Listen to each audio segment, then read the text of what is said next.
على شمس الهداية واليقين سيدنا ومولانا محمد المبعوث رحمة للعالمين وعلى آله وأصحابه أجمعين.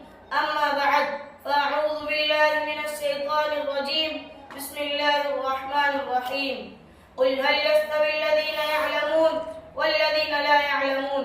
صدق الله العظیم.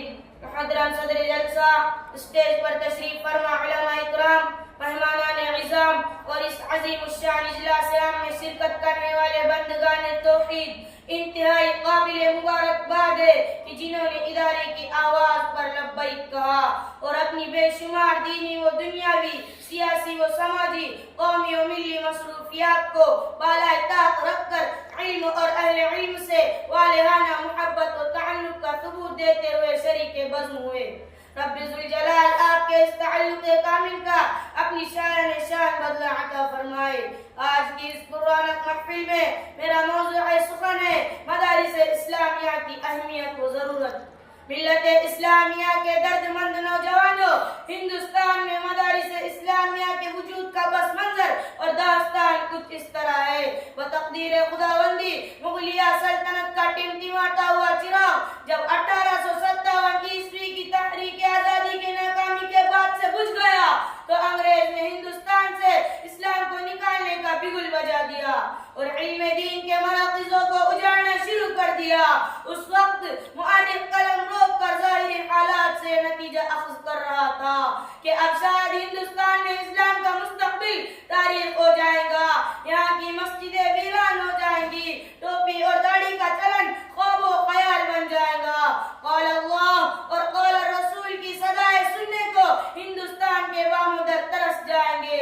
مگر 19 انگریز حالات میں کچھ اللہ کے مخلص بندے راتوں میں بارگاہ خداوندی میں سسک کر ہندوستان میں اسلام اور مسلمانوں کی بقا اور دین برحق کے تحفظ کے اسباب فراہم ہونے کی بھیک مانگ رہے تھے. اللہ ارحم الراحمین کو ان مانگنے والے مخلص ترین بندوں کے انداز طلب پر ترس آ گیا اور حضرت یاس کے گھٹا ٹوپ اندھیرے میں دیوبند کی بستی میں دارالعلوم کی شکل میں ایک چراغ روشن ہوا. پھر اس ایک چراغ سے چراغ پر چراغ جلتے رہے. دیکھتے ہی دیکھتے پورا بر صغیر علم دین کی روشنی سے منور ہو گیا.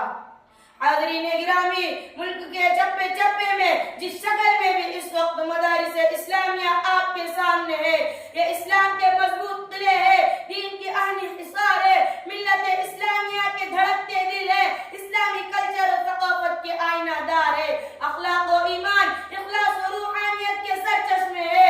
یہاں مردہ دلوں کو زندگی ملتی ہے، یہاں پیاسوں کو سیرابی ملتی ہے، یہاں طلباء کو اخوت و ہمدردی، مساوات و رواداری، امن و آشتی، صلح و صفائی کا درس دیا جاتا ہے.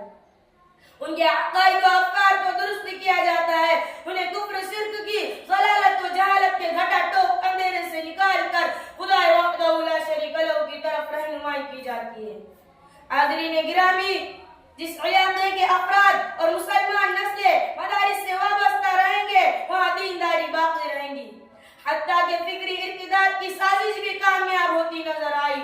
آج بر صغیر میں جو اسلامی تشخصات اور دینی تہذیب کے مظاہر پائے جاتے ہیں وہ سب انہی مدارس کے ثمرات و اثرات ہیں. اس قریبی دور میں امت اسلامیہ میں جو بھی انقلابی و اصلاحی تحریکات اٹھے اور اس خطے میں اسلام اور مسلمانوں کو ارتقاء نصیب ہوا، ان سب تحریکات کا سرچشمہ یہی دینی مدارس رہے ہیں.